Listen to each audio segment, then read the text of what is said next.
three things that separate Somalis from the rest of Africans. Number one, Somalis are the only community that speak one single unified language. You can never find something like this anywhere in the world.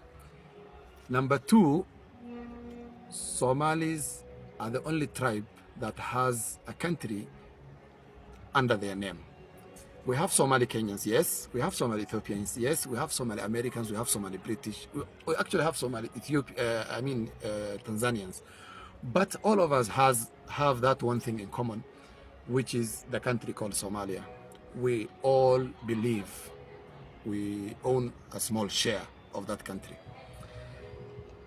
Number three, and the third and the final thing that separates us from Africans is the support system we have within our communities and within our families. It is actually considered a crime to be rich and have a poor brother or a poor sister in your family.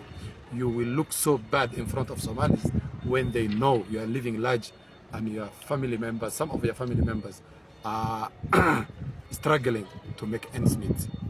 I don't know what you think, but that is me asking you to embrace the amazing, amazing race called Somali. One love, Somalis. Bye-bye.